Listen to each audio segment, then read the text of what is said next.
The year was 2347, and the galaxy had been at peace for longer than most species could remember. The Galactic Council met in their grand chamber, a massive structure floating in the space between stars.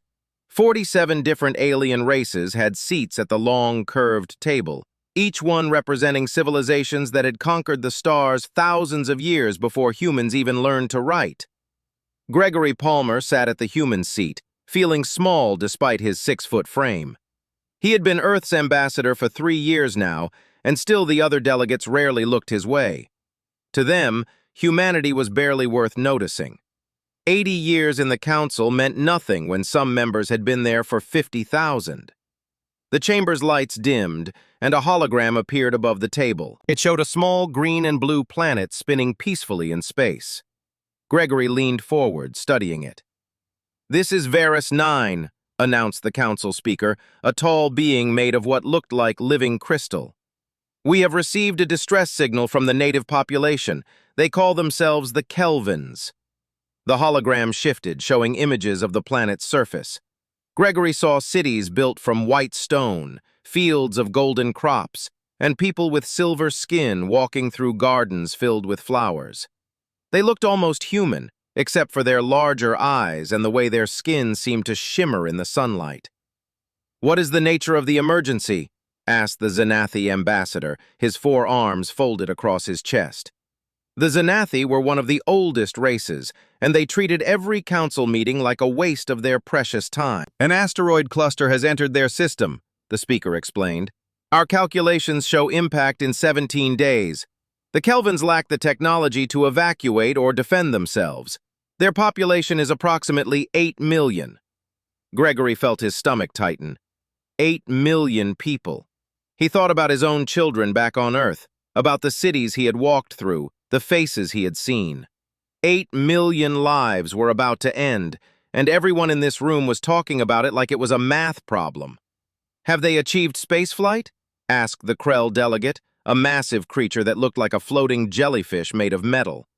"Negative," the speaker replied. "They are pre-industrial. Basic agriculture, early steam power in some regions. They discovered radio transmission only 40 years ago." The Xanathi ambassador made a sound like wind through hollow pipes. Gregory had learned this meant disgust. "Then the matter is clear. The non-interference directive applies. We cannot intervene in the development of primitive species." "They are not asking us to interfere with their development," Gregory said, speaking up for the first time. "They are asking us to save their lives." Several delegates turned to look at him. The Xanathi's eyes, all 6 of them, fixed on Gregory with what he recognized as contempt. "Ambassador Palmer," the Xanathi said slowly, as if talking to a child, "the directive exists for a reason. If we save every pre-industrial world that faces natural disaster, we would do nothing else. Resources must be allocated efficiently." "We have the resources," Gregory argued. 3 rescue ships could evacuate their population. 5 mining vessels could redirect the asteroids. We have done harder things for less important reasons. The Vorgath delegate, a being that looked like an upright insect covered in black armor, clicked his mandibles. "The human speaks from emotion, not logic. Varus 9 produces nothing of value. They have no technology to trade, no resources we need, no strategic importance. Saving them sets a precedent we cannot afford." Gregory felt anger rising in his chest, but he forced himself to stay calm. "So we let them die because they have nothing to give us?" "We let them die because the galaxy is vast and we are not gods," the Xanathi replied. "Every world faces trials. Some survive, some do not. This is the natural order." The vote was called. One by one, the delegates declined to act. Some cited the non-interference directive. Some claimed resource limitations. Some simply said nothing at all, their silence a vote of its own. Gregory watched the hologram still spinning above the table. Somewhere down there, 8 million people were looking at their sky, seeing death approaching, and praying that someone would hear them. He thought about the radio signals the Kelvins had sent. Not demands or threats, just simple messages asking if anyone was listening. The meeting ended. Gregory walked back to his ship feeling hollow inside. The human vessel Discovery sat in the diplomatic docking bay, small and plain next to the grand ships of the elder races. His communication officer, a young woman named Lisa Monroe, met him at the airlock. She had been monitoring the Kelvin broadcasts while he was in the meeting. "Sir, you need to hear this," she said quietly. She played him the latest transmission from Varus 9. It was not in any language he understood, but the ship's computer translated it in real time. It was a song.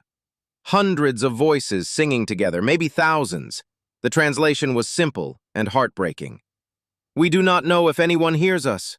We do not know if anyone cares. But we sing anyway, because we lived, because we loved, because we built beautiful things and grew food from the earth and raised children who laughed.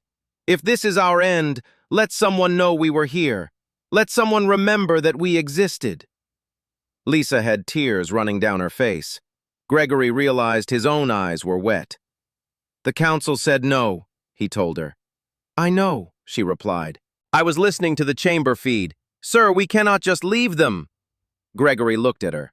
Lisa Monroe was 32 years old, had served on exploration missions for 8 years, and had seen things that would have broken most people. But she had never lost her ability to care. "Send a priority message to Earth," Gregory said. "Route it directly to President Carter. Include the Kelvin broadcasts. Include everything." "Yes, sir," Lisa said. "What do you think she will do?" Gregory thought about Helen Carter, the woman who had led Earth through first contact with the Council, who had fought for humanity's place among the stars while refusing to let humans forget where they came from. "I think she will remember what it feels like to be helpless and afraid," he said. "I think she will remember that we were once the ones crying for help." President Helen Carter stood in the command center deep beneath Geneva, staring at the screens that showed the Kelvin transmissions. She had watched the holographic images 3 times now. Silver-skinned people holding their children, looking up at a sky that would soon rain fire upon them. She had listened to their songs, their prayers, their goodbyes.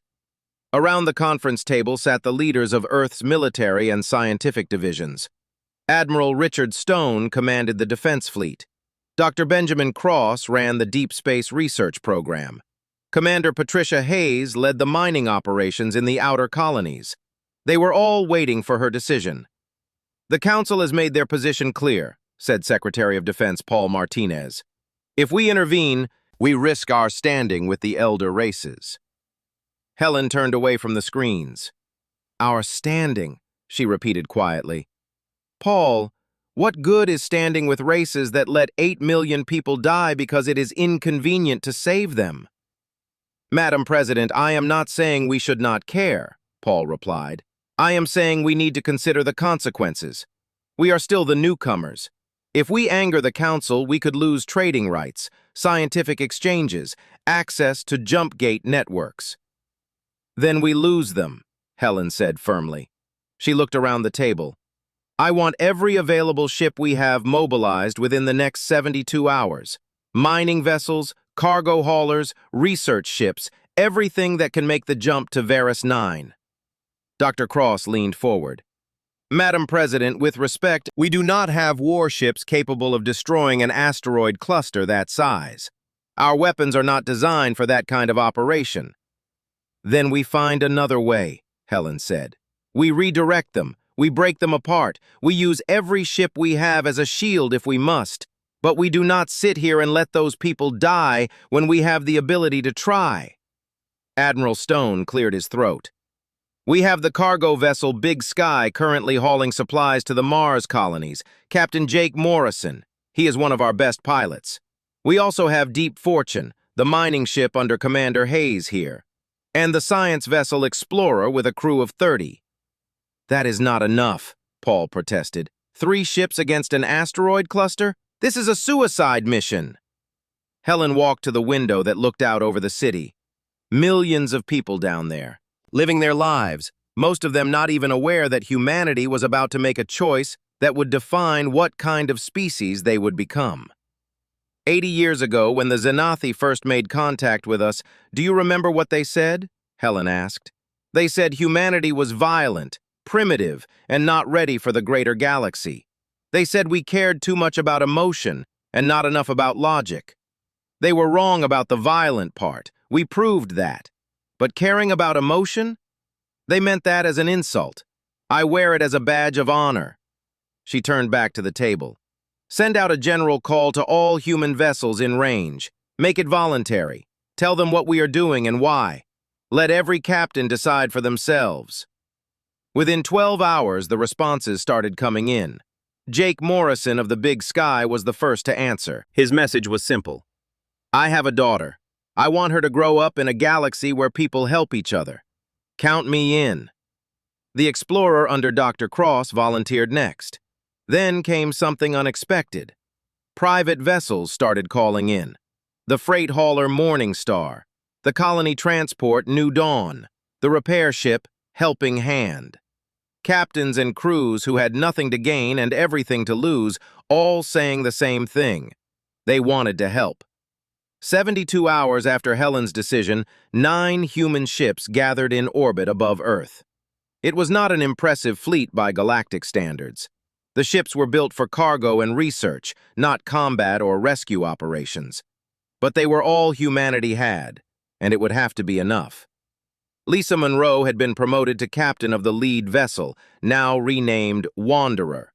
She stood on her bridge, looking at the ragtag collection of ships on her screen. All vessels report ready, her communications officer said. Lisa opened a channel to all ships. This is Captain Monroe. In a few minutes we jump to Varus 9. We all know what the council said. We all know the odds. But 8 million people are about to die, and we are the only ones who answered their call. Whatever happens, we make sure they know they were not alone. We make sure they know someone cared. The fleet jumped. The journey to Varus 9 would take 6 days at maximum speed. 6 days to cover a distance that would normally take 2 weeks. The ships pushed their engines beyond safety limits. Coolant systems ran at full capacity. Structural stress warnings flashed on every bridge. On the Big Sky, Chief Engineer Danny Foster worked 18-hour shifts keeping the engines from tearing themselves apart. He jury-rigged cooling systems, bypassed safety protocols, and performed miracles with duct tape and determination. When his assistant warned him they were going to burn out, Danny just smiled. Then we burn out after we get there, not before. Meanwhile, across the galaxy, the Galactic Council watched. The Xanathi ambassador called an emergency session. The humans are proceeding to Varus 9 against Council directive, he announced. This is unacceptable. They make us all look foolish. But not everyone agreed. In the back rows where the younger species sat, there was stirring. A delegate from the Theran, a race that had only joined the Council 200 years ago, stood up. With respect, Ambassador, the humans make us look like what we are. Comfortable, complacent. We have forgotten what it means to struggle. The Xanathi glared at the Theran delegate. You overstep, young one. The humans waste resources on a world that offers nothing in return. This is illogical. Perhaps, the Theran replied. Or perhaps we have confused logic with callousness. The chamber erupted in argument, but the human fleet did not hear any of it. They were too busy racing toward a world that needed them. On the 5th day of the journey, Dr. Sophie Grant on the Explorer established first contact with the Kelvins. The radio signal was weak, but clear. A voice came through, speaking in a language the computer slowly translated. This is Elder Mira of Varus 9. Are you truly coming to help us? Sophie felt her throat tighten. Yes, we heard you. We are coming. There was a long pause. Then Elder Myra spoke again, and Sophie could hear her crying. We did not think anyone would. We are nobody. We have nothing to offer you. You are 8 million people who deserve to live, Sophie replied. That is enough. The human fleet dropped out of jump space at the edge of the Varus 9 system. Captain Lisa Monroe stood on the bridge of the Wanderer, staring at the tactical display. Her hands gripped the railing so hard her knuckles turned white. Dear God, whispered her navigation officer. The asteroid cluster filled their screens. It was not just one or two large rocks. It was hundreds of them, ranging from the size of a car to the size of a small moon. They tumbled through space in a chaotic swarm, pulled together by their own gravity, heading straight for the green and blue planet that hung vulnerable in the distance. "Get me exact numbers," Lisa ordered.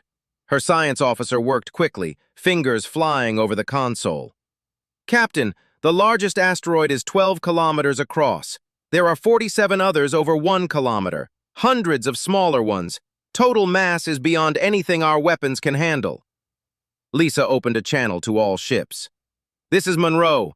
Everyone sees what we are up against. I need ideas, and I need them now." On the big sky, Jake Morrison studied the cluster through his viewport. He had been hauling cargo through space for 15 years. He knew how things moved, how momentum worked, how even the smallest push could change a trajectory over distance. "Captain Monroe, this is Morrison. We cannot destroy them, but maybe we do not have to. If we can change their path by even a few degrees, they might miss the planet." Dr. Benjamin Cross came on the channel from the Explorer. "Morrison is right.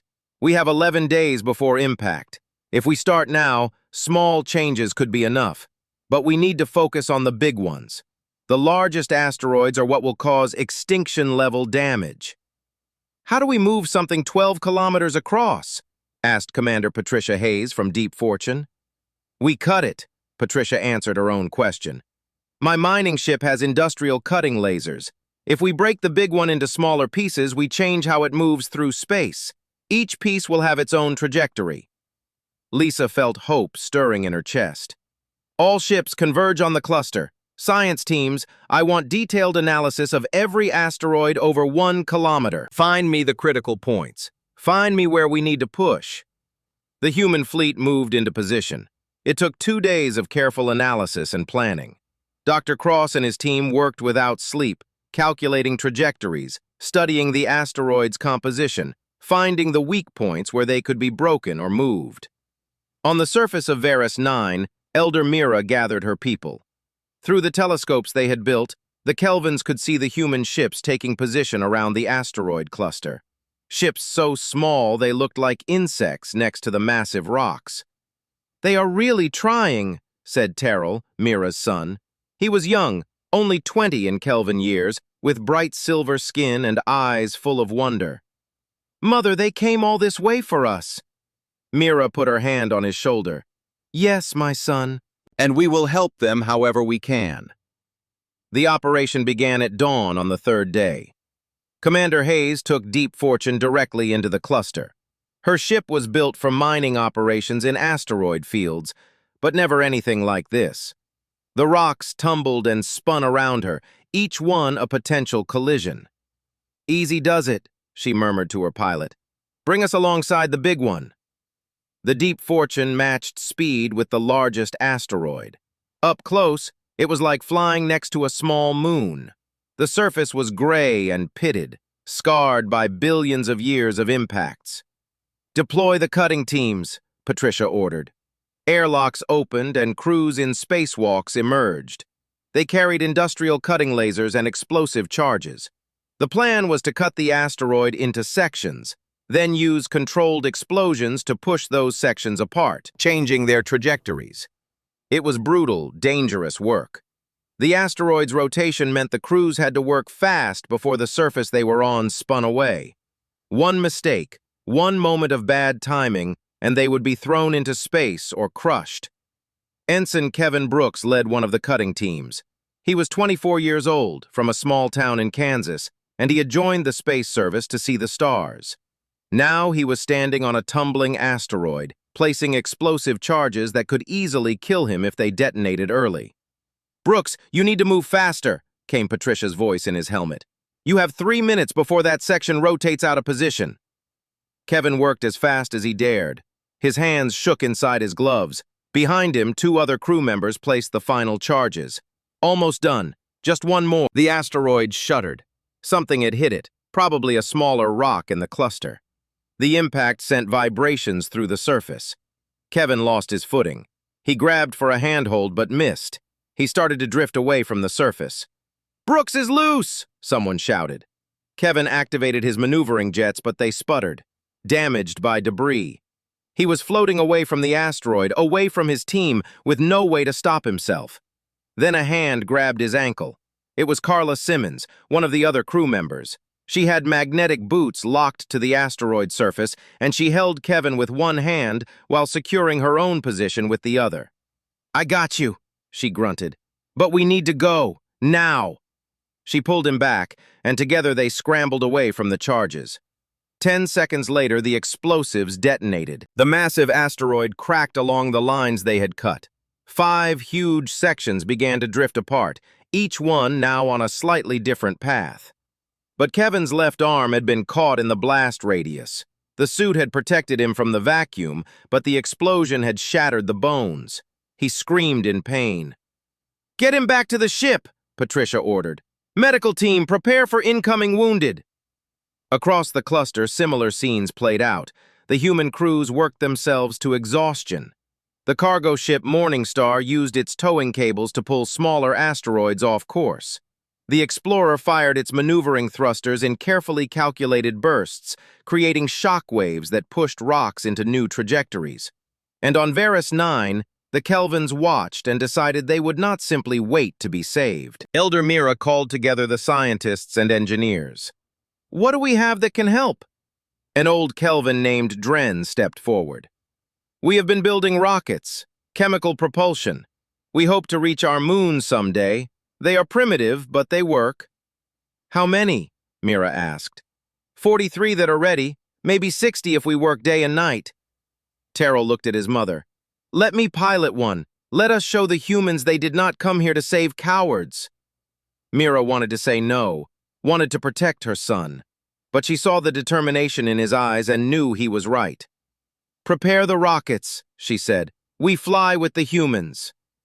On the big sky, Jake Morrison received the message from the surface. The Kelvins were launching their own ships to help push the asteroids. He smiled. "Captain Monroe, are you seeing this?"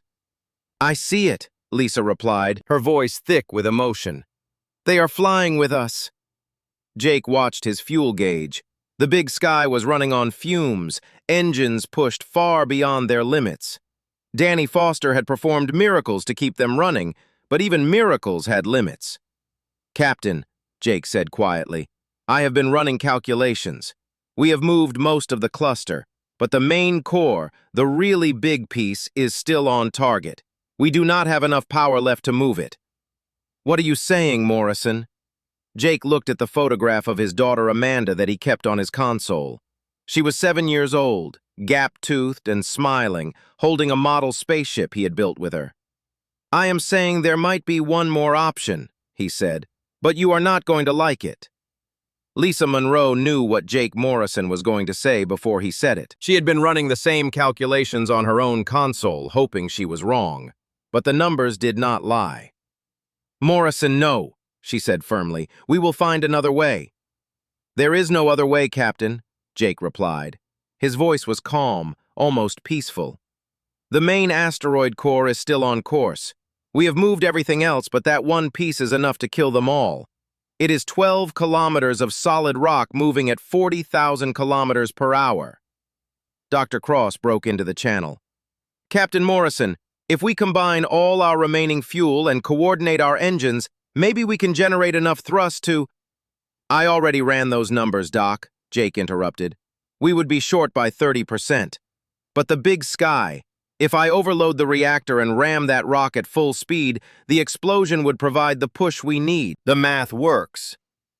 "The math works for you dying," Lisa shot back. "I will not authorize a suicide run." "You do not have to authorize it, Captain. I am a civilian contractor. This is my ship, my choice." On the Deep Fortune, Patricia Hayes listened to the conversation with growing dread. She had served with Jake Morrison on 3 different missions.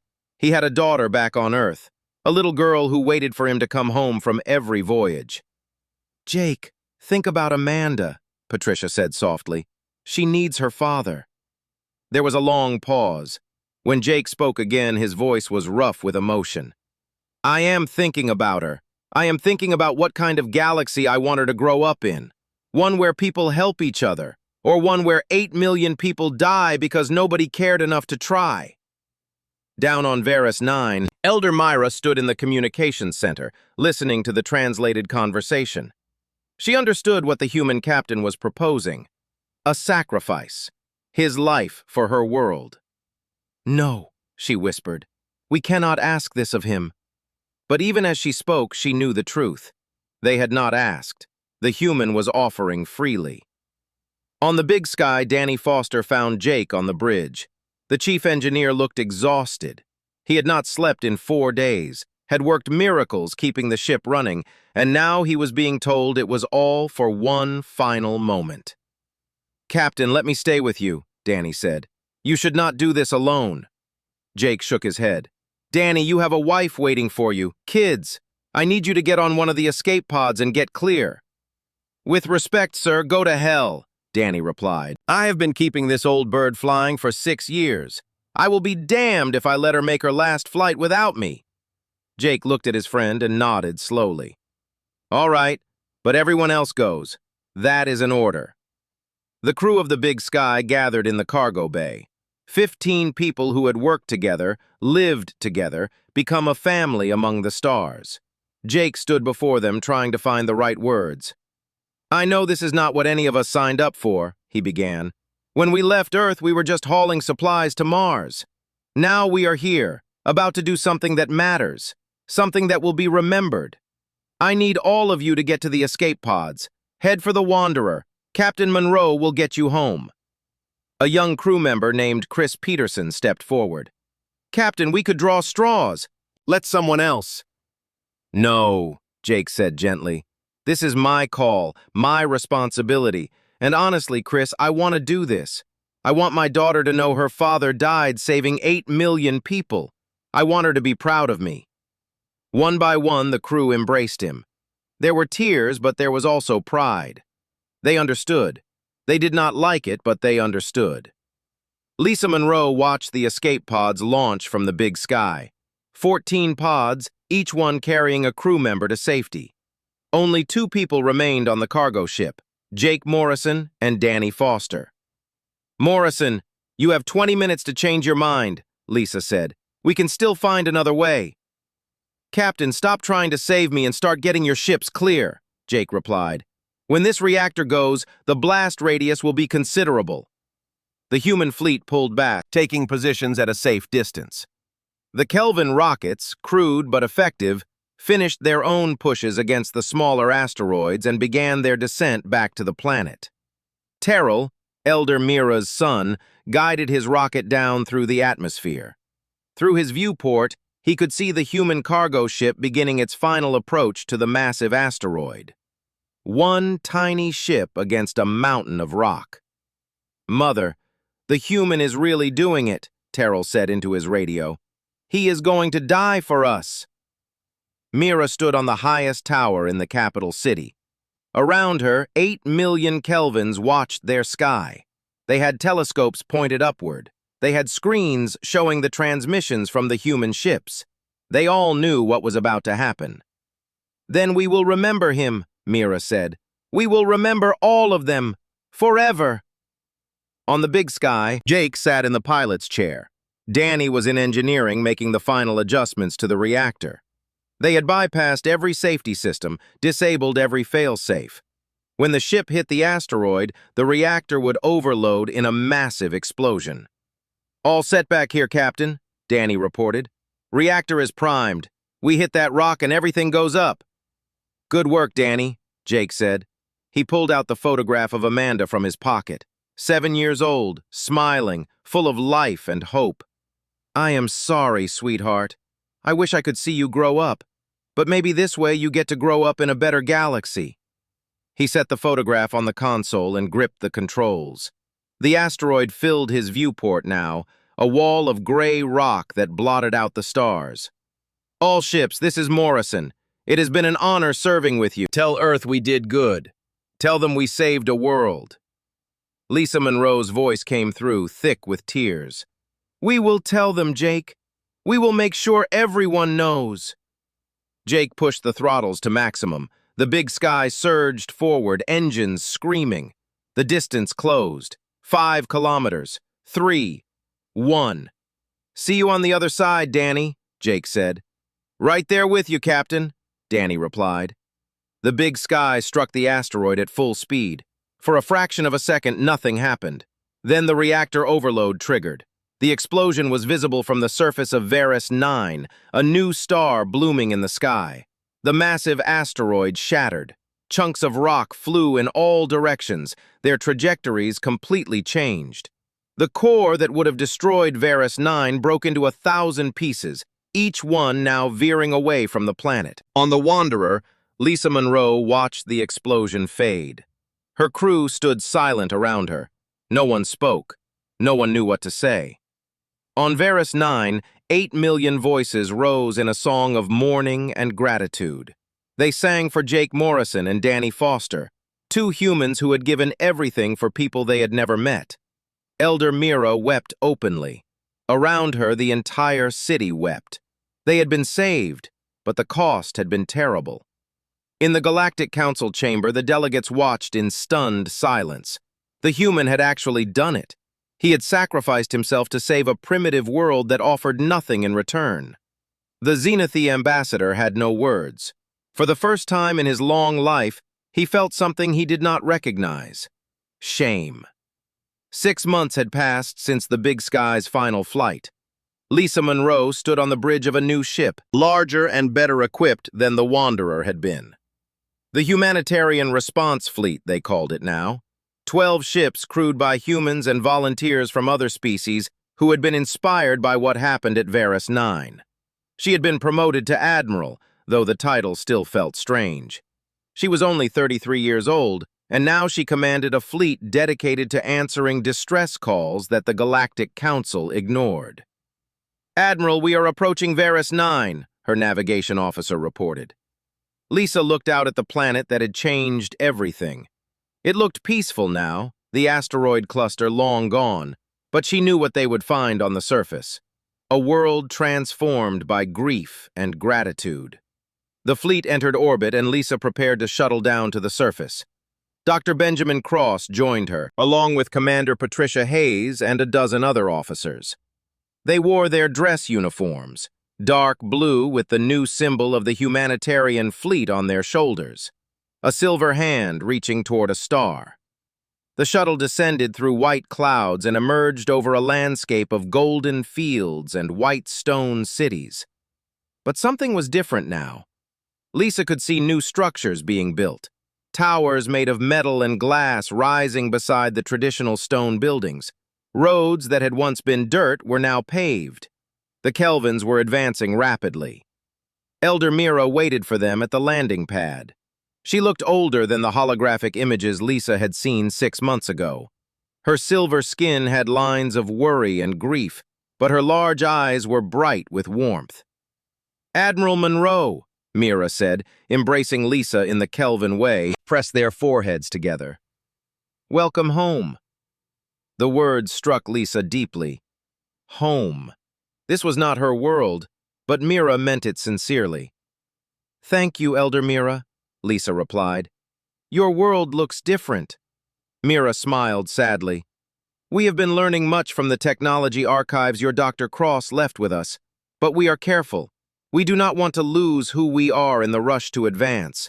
We remain Kelvins, but we honor those who saved us by becoming strong enough to help others someday." They walked through the capital city. Everywhere Lisa looked, she saw signs of change.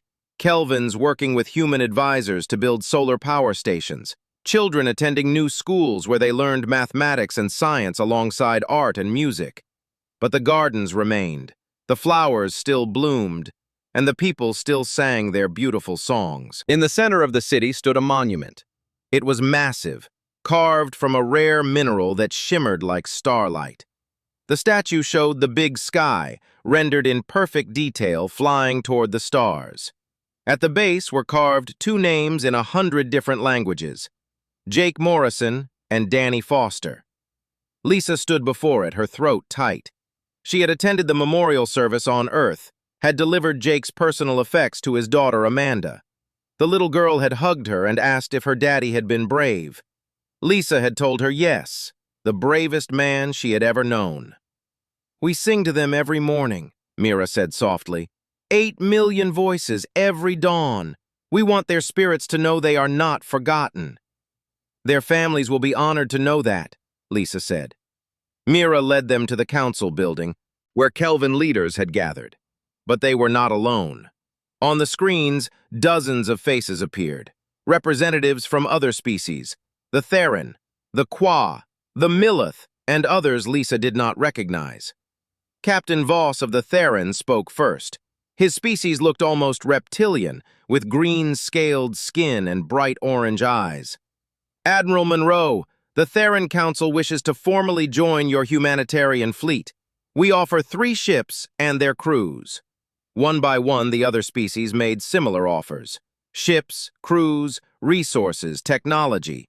They had all watched what happened at Varus 9.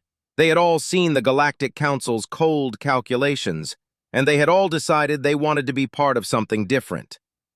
"We have been watching the elder races for so long," said a delegate from the Qua, a species of beings that looked like flowing water given form. "We thought their way was the only way, logic without compassion, efficiency without heart. The humans showed us we were wrong." Lisa felt overwhelmed. When she had left Earth 6 months ago, it had been with 9 ships and a desperate hope. Now she was looking at the foundation of something much larger. But not everyone was happy. The Galactic Council had called an emergency session. Gregory Palmer attended as Earth's ambassador, and he sent Lisa a live feed of the proceedings. The Xanathi ambassador stood before the assembly, his 4 arms gesturing angrily. "The humans have created chaos. They have inspired a rebellion against the natural order. Species that should be following the guidance of the elder races are now questioning our authority." "Perhaps our authority needed to be questioned," said a young Xanathi delegate, speaking from the back rows. The elder Xanathi stared at him in shock. Dissent within the Xanathi was almost unheard of. The young delegate continued.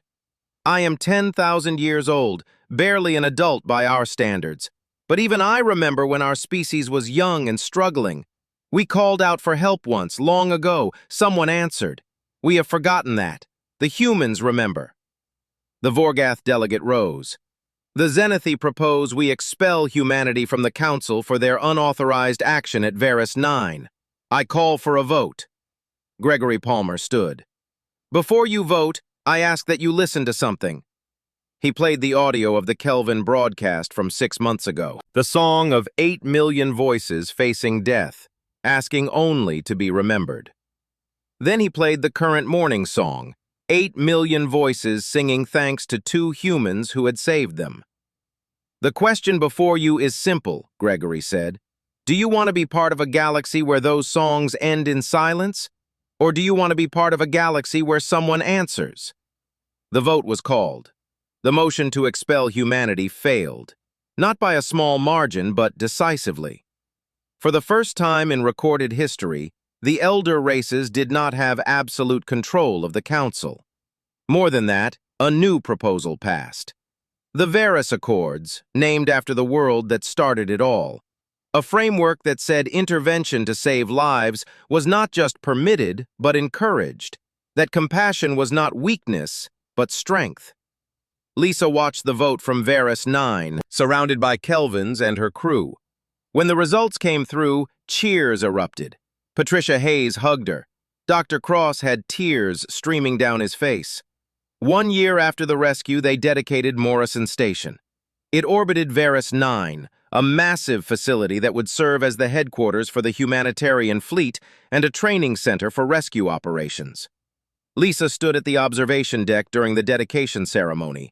Below, Varus 9 spun peacefully. Around the station, ships from 30 different species were docked. The fleet had grown beyond anything she had imagined. Amanda Morrison was there, brought by her mother to see the station named after her father. She was 8 now, wearing a dress that matched her father's uniform colors. Lisa knelt down to speak with her. "Your daddy would be so proud of you," Lisa said. Amanda looked up at her with serious eyes. "Miss Monroe, when I grow up, I want to be like him. I want to help people." "Then you will be," Lisa promised, "and we will teach you everything we know." The ceremony began. Elder Myra spoke first, her words translated for the assembled species. "We were told we did not matter. The humans proved otherwise. Every life matters. Every world matters. This station stands as a promise that no cry for help will go unanswered again." Lisa gave the final speech. She looked out at the gathered crowd, at the humans and aliens who had come together for something beautiful. "We did not save Varus 9 because it was profitable. We did not do it for glory. We did it because when someone screams for help, you answer. Not because of what they can give you, not because of what you will gain, but because it is right. Because every voice matters. Because no world, no matter how small, deserves to die in silence." She paused, looking down at Amanda Morrison. "Jake Morrison told me once that he wanted his daughter to grow up in a better galaxy. Today, I believe we are building that galaxy, one rescue at a time, one world at a time." The crowd erupted in applause, but Lisa was not listening. She was watching the communication console light up. 3 new distress signals had just arrived, distant worlds calling for help. She smiled. The work was just beginning. On the surface of Varus 9, a young Kelvin girl named Lyra sat in a garden with her grandmother. She was born during the rescue, on the day the asteroids were turned away. Her parents had named her Lyra, which meant hope in their language. "Grandmother, why did the humans come when no one else would?" Lyra asked. Her grandmother, who had been there when Elder Mira first spoke with the humans, smiled. "Because, little one, they remember what it feels like to cry out and not be heard. And they promised themselves they would never let another world feel that alone." Lyra looked up at the sky, where Morrison Station gleamed like a second moon. "When I grow up, I want to help people too." "Then you will, my dear," her grandmother said. "The humans taught us that anyone can be a hero. You just have to care enough to try." Above them, the humanitarian fleet prepared for their next mission. The cry of one world had changed the galaxy forever, and the echo of that cry would be heard for generations to come.